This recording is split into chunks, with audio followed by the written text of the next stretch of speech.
Hello everyone, welcome to UPSC पे चर्चा with विशाल। तो स्टार्ट करते हैं हम लक्ष्मीकांत का चैप्टर नंबर 31 जो कि है चीफ मिनिस्टर। तो अगर आप देखें in the scheme of parliamentary system of government, हमें जो प्रोवाइड करेगी कॉन्स्टिट्यूशन के थ्रू, तो जो गवर्नर जो है वो एक नॉमिनल एग्जीक्यूटिव अथॉरिटी है जिसको डी ज़ीरो एग्जीक्यूटिव बोला जाता है। एंड जो चीफ मिनिस्टर है वो रियल एग्जीक्यूटिव अथॉरिटी है जिसको डी फैक्टो एग्जीक्यूटिव बोला जाता है। दूसरे शब्दों में जो गवर्नर है वो एक हेड है स्टेट का, एंड जो चीफ मिनिस्टर है वो हेड है गवर्नमेंट का। जो पोजीशन है चीफ मिनिस्टर की स्टेट लेवल पे वो एनालोगस है to the position of prime minister. जैसे सेंटर में होती है वैसे ही आपको स्टेट में चीफ मिनिस्टर देखने को मिलेगा और सेंटर में प्राइम मिनिस्टर। और अपॉइंटमेंट कैसा होता है चीफ मिनिस्टर का, जो कॉन्स्टिट्यूशन है उसमें कोई भी एक स्पेसिफिक प्रोसीजर नहीं है सिलेक्शन के रिगार्डिंग, अपॉइंटमेंट के रिगार्डिंग। चीफ मिनिस्टर के जो आर्टिकल 164 है वो कहता है कि जो चीफ मिनिस्टर है वो अपॉइंट करा जाएगा गवर्नर के द्वारा। हाउएवर इसका मतलब ये नहीं है कि जो गवर्नर है वो फ्री है अपॉइंट करने के लिए किसी को भी chief minister. In accordance with the convention जो पार्लियामेंट्री सिस्टम ऑफ गवर्नमेंट का, तो जो गवर्नर है वो अपॉइंट करता है लीडर जो कि होता है मेजोरिटी पार्टी का, उसको एज अ चीफ मिनिस्टर। ठीक। बट जिस टाइम पे कोई भी पार्टी के पास कोई भी क्लियर मेजोरिटी नहीं होती है तो जो गवर्नर है वो एक्सरसाइज करता है अपनी पर्सनल डिस्क्रिशन सिलेक्शन करने में, अपॉइंटमेंट करने में चीफ मिनिस्टर के। तो इन सच अ सिचुएशन जो गवर्नर है वो यूजुअली अपॉइंट करता है लीडर को। किस लीडर को? मतलब अपॉइंट करता है leader of the largest party और coalition in the assembly as a chief minister. And उनको बोलता है कि वो अपना वोट ऑफ कॉन्फिडेंस जो है in the house with in a month proof करें। जो गवर्नर है वो एक्सरसाइज करता है क्या अपनी इंडिविजुअल जजमेंट किसमें, सिलेक्शन एंड अपॉइंटमेंट में एंड अपॉइंटेड चीफ मिनिस्टर में। जिस टाइम पे जो चीफ मिनिस्टर वो ऑफिस में डाई हो जाता है सडनली, या कोई एक सक्सेसर नहीं होता है। ठीक। तो जो इस टाइम पे डेथ हो जाती है चीफ मिनिस्टर की, जो रूलिंग पार्टी यूजुअली वो इलेक्ट करती है न्यू लीडर। एंड जो गवर्नर है उसके पास चॉइस नहीं होती है, तो वो अपॉइंट करता है उसको एज अ चीफ मिनिस्टर। तो जो कॉन्स्टिट्यूशन है वो रिक्वायर करता है कि जो पर्सन है वो प्रूफ करे वो अपनी मेजोरिटी लेजिस्लेटिव असेंबली में, मतलब before he is appointed as a chief minister, यानी कि अपॉइंट होने से पहले कि हाँ भाई वो मेजोरिटी में कि नहीं है। जो गवर्नर है वो अपॉइंट करता है, अब मतलब वो पहले उनके चीफ मिनिस्टर अपॉइंट कर देते हैं, फिर बाद में उनसे बोलते हैं कि अपनी मेजोरिटी को प्रूफ करो लेजिस्लेटिव असेंबली में एक रीजनेबल टाइम पीरियड में। और this is what has been done in the number of cases. ये ऐसा कई बार आपको देखने को मिला ही होगा। और जो पर्सन है वो एक मेंबर नहीं होता स्टेट लेजिस्लेचर का, एंड वो अपॉइंट होता है the chief minister for 6 month. अगर मान लीजिए कि कोई एक पर्सन है वो स्टेट लेजिस्लेचर का मेंबर नहीं है और उसको चीफ मिनिस्टर अपॉइंट कर देगा, तो 6 महीने के अंदर में उसको स्टेट लेजिस्लेचर का मेंबर बनना चाहिए। ठीक। और न वो चीफ मिनिस्टर की पद से भी हट जाएंगे। तो कॉन्स्टिट्यूशन के अकॉर्डिंग जो चीफ मिनिस्टर है वो एक मेंबर होते हैं किन्हीं दो सदनों, मतलब किसी भी दो सदनों में से एक के स्टेट लेजिस्लेचर के। यूजुअली जो चीफ मिनिस्टर सेलेक्ट होता है लोअर हाउस से, लेजिस्लेटिव असेंबली से। But on number of occasion जो मेंबर होता है अपर हाउस का लेजिस्लेटिव काउंसिल का, वो भी अपॉइंट करा जा सकता है एज अ चीफ मिनिस्टर। ऐसा कोई ज़रूरी नहीं है कि भाई वो मतलब लेजिस्लेटिव असेंबली से ही आएंगे, काउंसिल से भी आ सकते हैं। जैसे राज्यसभा लोकसभा से, जरूरी थोड़ी है लोकसभा से या राज्यसभा से भी आ जाते हैं, जैसे हमारे Manmohan Singh ji. Oath, term and salary. तो चीफ मिनिस्टर ऑफिस में आने से पहले मतलब जो है वो गवर्नर के सामने क्या करता है, ओथ लेता है सेक्रेसी की ऑफिस के। और अपनी ओथ में वो क्या बोलते हैं, ये बियर करता है truth and allegiance to the constitution of India. Uphold करता है सोवर्निटी एंड इंटेग्रिटी इंडिया की, फेथफुली कंसिस्टेंटली डिस्चार्ज करता है ड्यूटीज़ अपने ऑफिस की। और मतलब डिस्चार्ज करेगा ड्यूटीज़ अपने ऑफिस की, और ये क्या करेगा, हर एक चीज़ करेगा to all manner of people in accordance with the constitution and the law, बिना किसी फियर कर फेवर के। ठीक। और in is oath of secrecy जो चीफ मिनिस्टर श्योर करता है, कसम खाता है कि वो डायरेक्टली और इनडायरेक्टली कम्युनिकेट करेगा, मतलब कम्युनिकेट नहीं करेगा और रिवील नहीं करेगा किसी पर्सन को कोई भी मैटर जो कि उसके कंसिडरेशन में आता हो। ठीक। और मतलब और become known to him as a state minister except as may be required for the done discharge of his duties as such minister.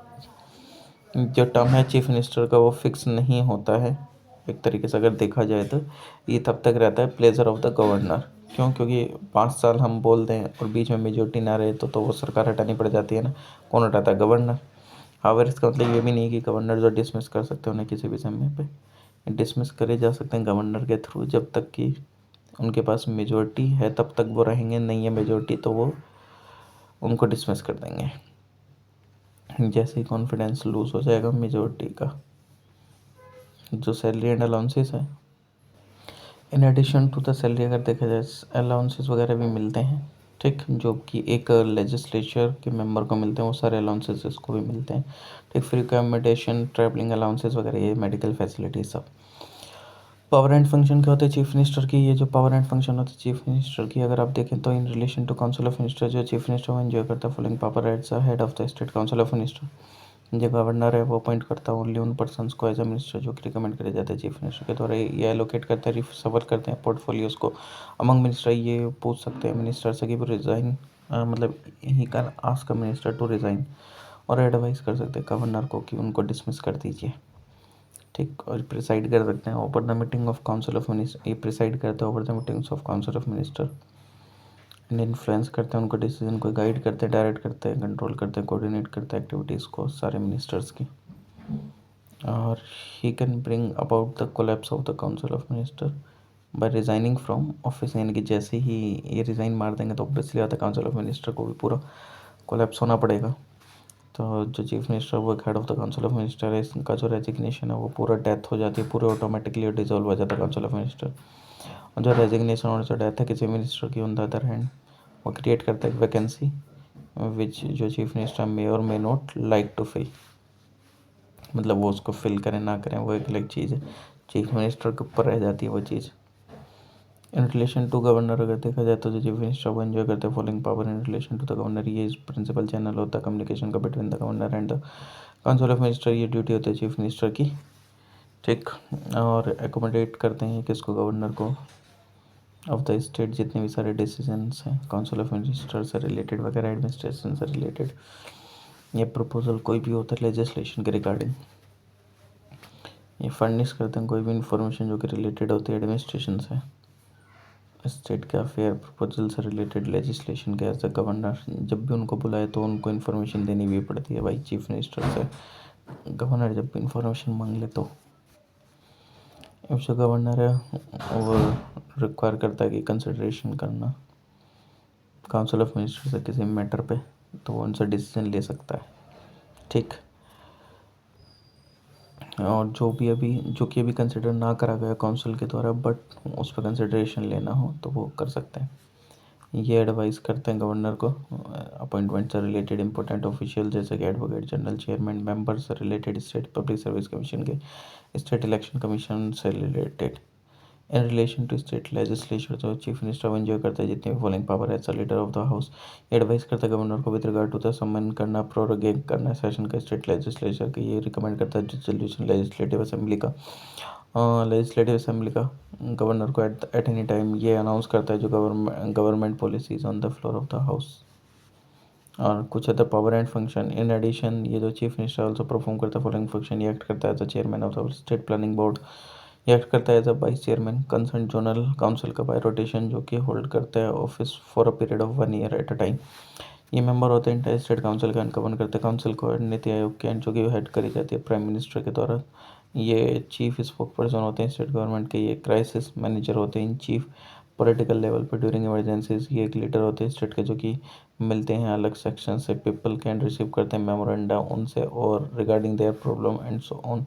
ये पॉलिटिकल हेड होते हैं सर्विसेज के। अगर देखा जाए तो ये बहुत इंपॉर्टेंट सिग्निफिकेंट रोल प्ले करते हैं स्टेट एडमिनिस्ट्रेशन में। तो हावर जो डिस्क्रिशनरी पावर है एंजॉय करी जाती है गवर्नर के द्वारा, जो कि रिड्यूस कर देती है कुछ एक्सटेंट तक जो पावर अथॉरिटी एंड इन्फ्लुएंस है, प्रेस्टीज एंड जो रोल है चीफ मिनिस्टर का स्टेट एडमिनिस्ट्रेशन के अंदर में। रिलेशन क्या with the governor? Relationship with the governor, तो अगर देखा जाए तो फॉलोइंग प्रोविजन जो कि कॉन्स्टिट्यूशन में डील करते हैं रिलेशनशिप से related governor and chief minister का आर्टिकल, जैसे कि 163। तो ये एक क्या बोलता है कि एक काउंसिल ऑफ मिनिस्टर होगी चीफ मिनिस्टर के साथ, जो कि हेड करी जाएगी जो कि हेड करी जाएगी चीफ मिनिस्टर के द्वारा। एड एंड एडवाइस करेंगे गवर्नर को किसी भी फंक्शन से रिलेटेड, ठीक। आर्टिकल 164 जो कि चीफ मिनिस्टर वो अपॉइंट करे जाएंगे गवर्नर के द्वारा, एंड जो अदर मिनिस्टर्स हैं वो अपॉइंट करे जाएंगे गवर्नर के द्वारा किसके एडवाइस से, चीफ मिनिस्टर की, और ये होल्ड करेंगे ऑफिस जब तक during the pleasure of governor. और जो काउंसिल ऑफ मिनिस्टर है वो कलेक्टिवली रेस्पॉन्सिबल होकर लेजिस्लेटिव असेंबली के प्रति स्टेट की आर्टिकल 167 जो कि ये ड्यूटी होती है चीफ मिनिस्टर की, कम्युनिकेट करता है गवर्नर को ऑफ द स्टेट जितने भी डिसीजन है काउंसिल ऑफ मिनिस्टर के जो कि रिलेट करते हैं एडमिनिस्ट्रेशन से, अफेयर्स के, स्टेट के एंड प्रपोजल से, लेजिस्लेशन के फर्निश करता है कोई भी इन्फॉर्मेशन जो कि रिलेटेड होती है एडमिनिस्ट्रेशन से to of the affairs of the state and proposal जो होता है legislation का as the governor of may call for, if जो गवर्नर वो रिक्वायर करता है सबमिट करना for the consideration council of minister का किसी मैटर पे जिसके ऊपर डिसीजन अभी लिया नहीं गया मिनिस्टर के द्वारा, ठीक, but which has not been considered by the council.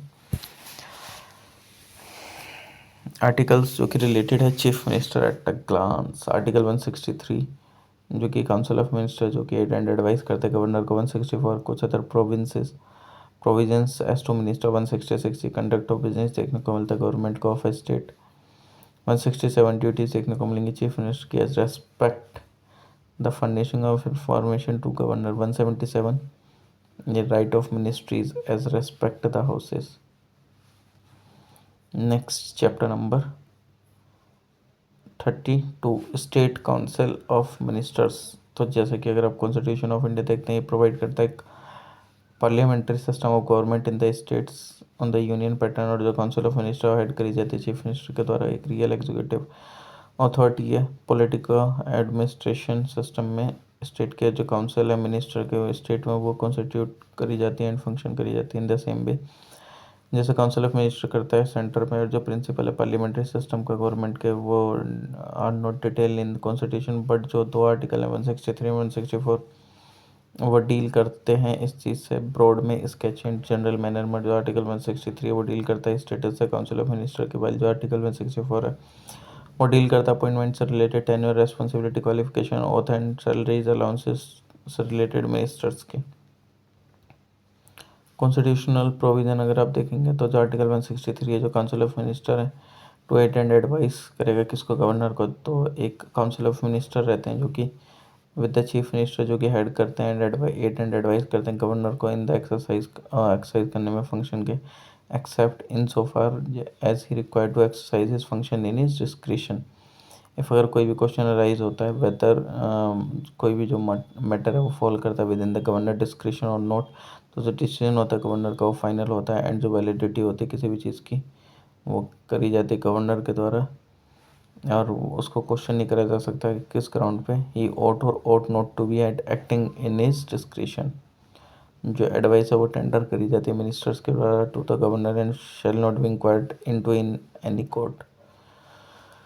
Article 164 जो कि other provision as to minister, जो चीफ मिनिस्टर वो अपॉइंट करे जाते हैं गवर्नर के द्वारा, एंड अदर मिनिस्टर के द्वारा जो कि अपॉइंट करे जाते हैं गवर्नर के द्वारा किस एडवाइस है चीफ मिनिस्टर के। However in the state of Chhattisgarh, Jharkhand, Madhya Pradesh and Orissa आपको एक मिनिस्टर इंचार्ज देखने को मिलेगा ट्राइबल वेलफेयर का, जो कि who may be in addition be in charge of the welfare of the schedule caste and backward class और एनी अदर वर्क।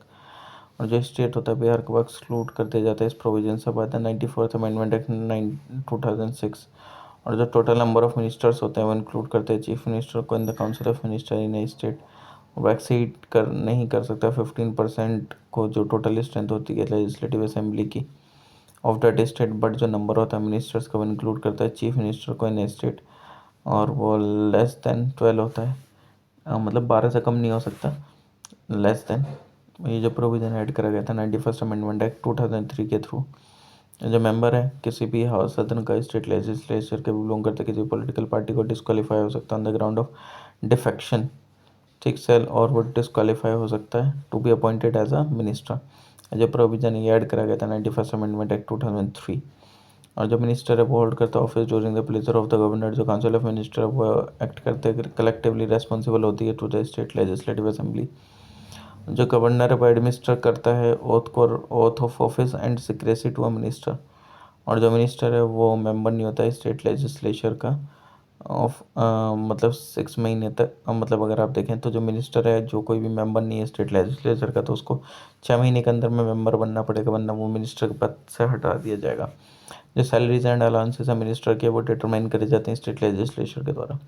आर्टिकल 166 जो कि कंडक्ट ऑफ बिजनेस से रिलेटेड है गवर्नमेंट ऑफ स्टेट के, तो जितने भी एग्जीक्यूटिव एक्शन होते हैं गवर्नमेंट ऑफ स्टेट के वो लिए जाते हैं और एक्सप्रेस करे जाते हैं in the name of governor.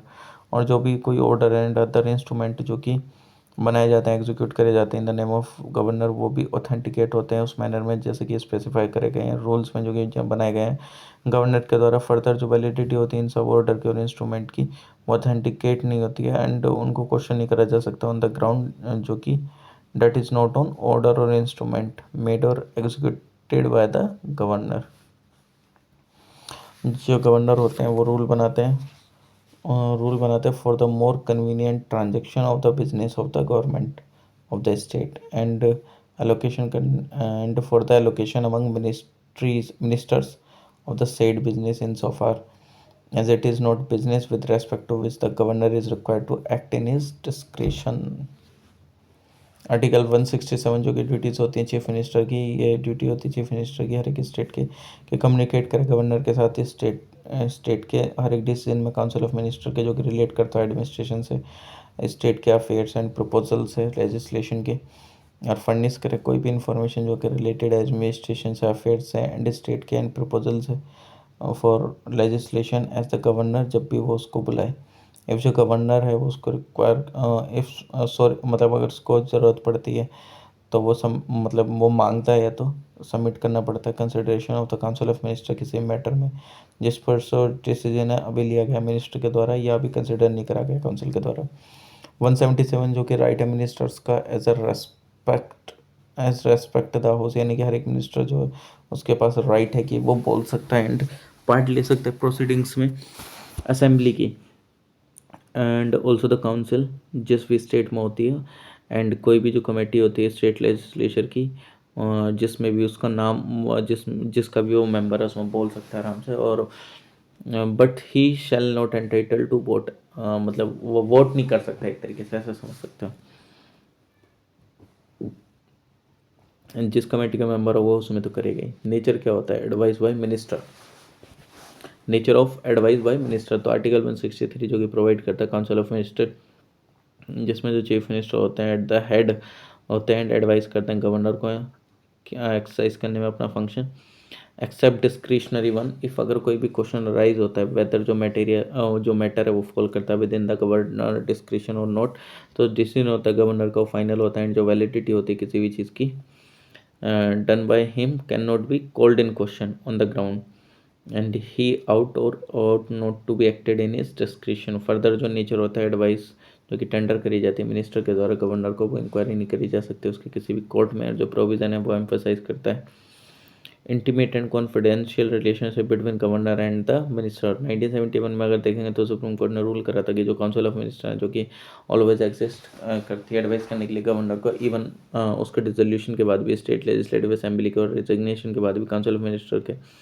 है तो एग्जिस्टिंग मिनिस्ट्री होती है वो कंटिन्यू रहती है ऑफिस में जब तक कि उसके सक्सेसर आके चार्ज एज्यूम नहीं कर लेते हैं। अगेन 1974 में तो कोर्ट ने उसने क्लैरिफाई करा था कि जो एक्सेप्ट इन स्फीयर जहाँ पे जो गवर्नर है वो एक्ट करेगा इनके डिस्क्रिशनरी में, तो जो गवर्नर है वो एक्ट करता है in and advice of the council of ministers के एडवाइस पे।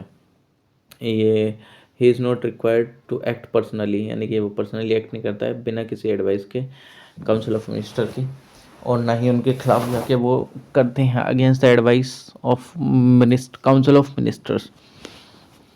जहाँ पे जो कॉन्स्टिट्यूशन है वो रिक्वायर करता है सेटिस्फेक्शन ऑफ द गवर्नर, तो सेटिस्फेक्शन वो पर्सनल सेटिस्फेक्शन नहीं है गवर्नर की बट ये सेटिस्फेक्शन है काउंसिल ऑफ मिनिस्टर्स की।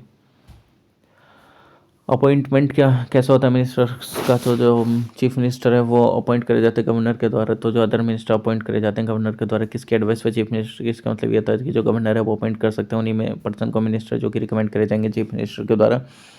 बट अगर आप देखें तो एक कौन होता है ट्राइबल वेलफेयर मिनिस्टर होते हैं, जैसे झारखंड छत्तीसगढ़ मध्य प्रदेश और उड़ीसा में ओरिजिनली ये जो प्रोविज़न था ये एप्लीकेबल था बिहार पे भी, बिहार मध्य प्रदेश एंड उड़ीसा में, बट 94th अमेंडमेंट एक्ट 2006 से बिहार को फ्री कर दिया गया है इस ऑब्लिगेशन से। ये जो ट्राइबल वेलफेयर मिनिस्टर के रिगार्डिंग है, तो बिकॉज वहाँ पे as such there are no schedule areas in Bihar now, तो अभी वहाँ पे कोई भी शेड्यूल एरिया है नहीं, तो इसलिए ये चीज़ को हटा दिया गया। एंड जो fraction of population schedule tribes की वो काफ़ी छोटी है, जो सेम अमेंडमेंट है वो एक्सटेंड कर दिया गया।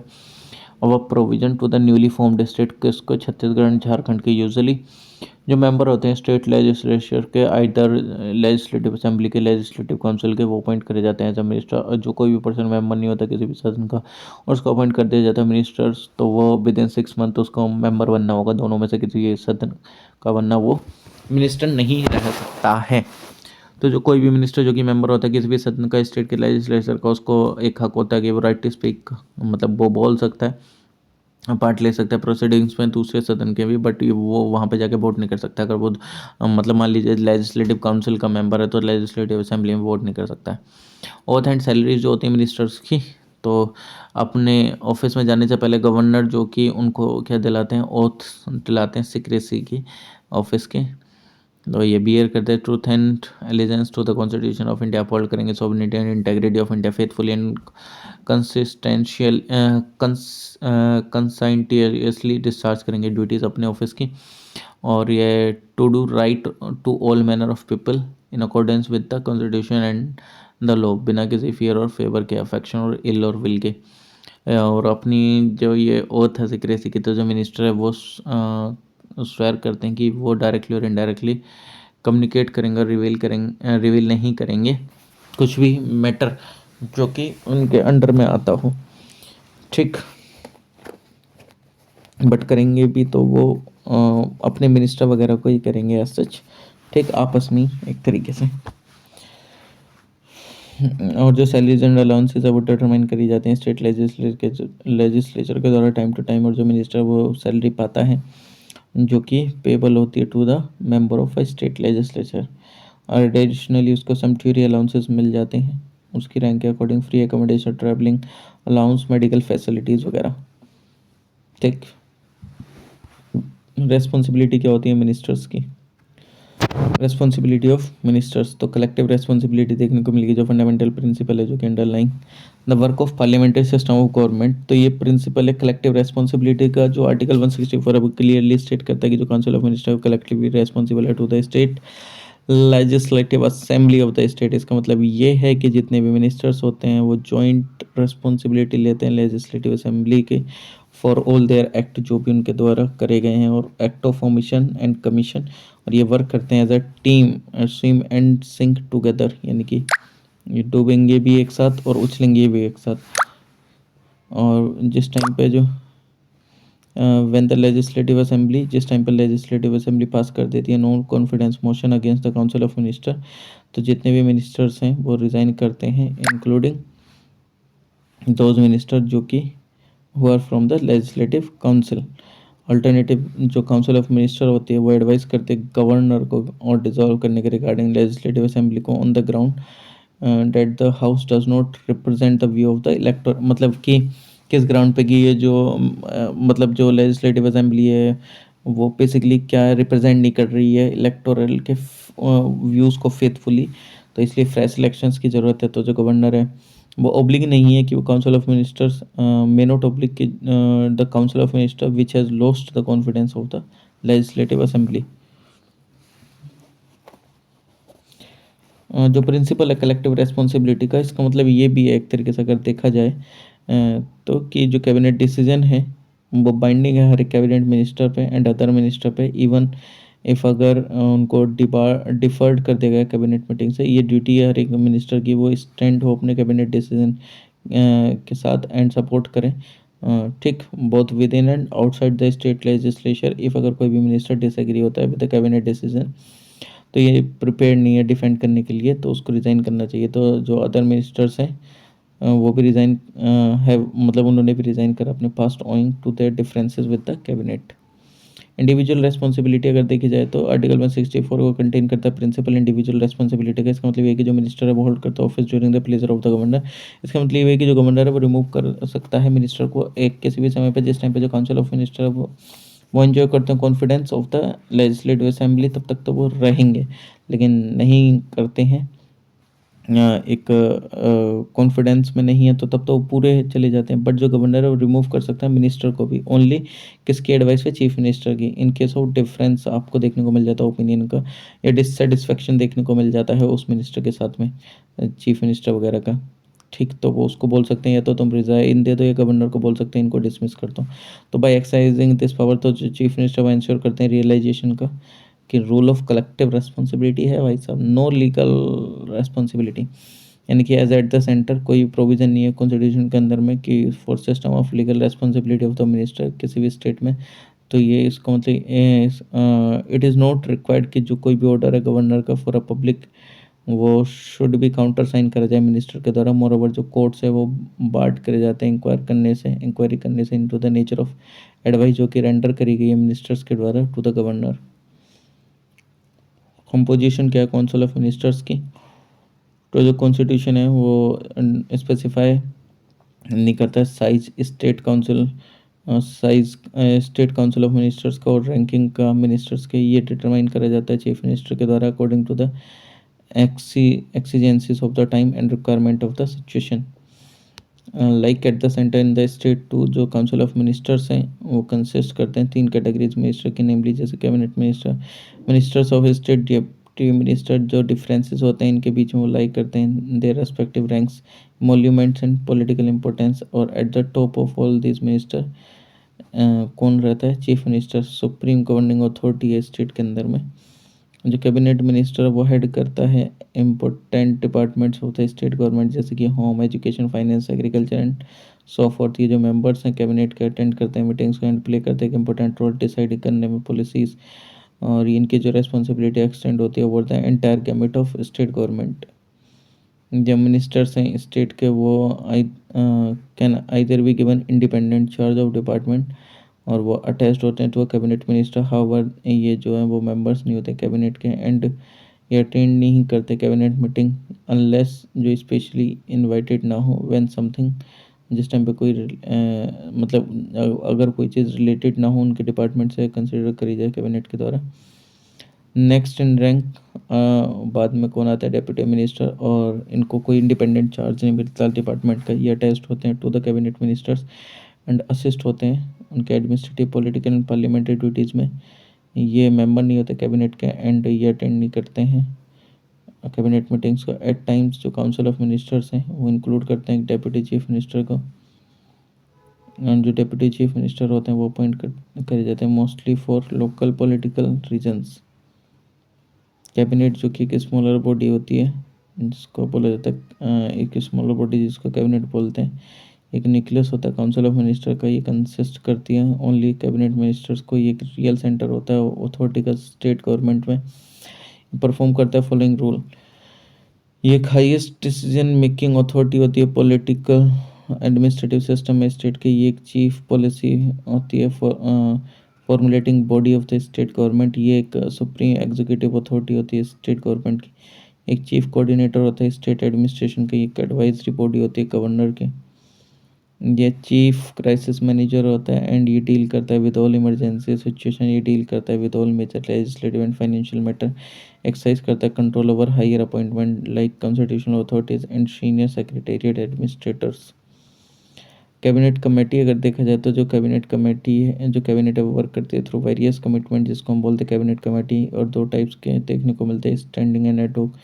जो फॉर्मर हैं वो एक परमानेंट नेचर का देखने को मिलता है, वाइल जो लेटर आर परमानेंट नेचर। ये सेटअप करे जाते हैं by the chief minister according to the exigencies of the time and requirement of the situation. Hence जो इनका नंबर जो नोमेनक्लेचर एंड जो कंपोजिशन है वो वेरी करता है time to time. They not only sort out issues and formulate proposal for the consideration of the cabinet but also take decision। however जो cabinet है वो रिव्यू करता है अपने डिसीजंस को। आर्टिकल्स जो कि इससे रिलेटेड हैं जैसे आर्टिकल 163 जो कि काउंसिल ऑफ मिनिस्टर्स से रिलेटेड है जो कि एड एंड एडवाइस करेगा गवर्नर को। 164 जो कि अदर प्रोविजंस है टू मिनिस्टर्स।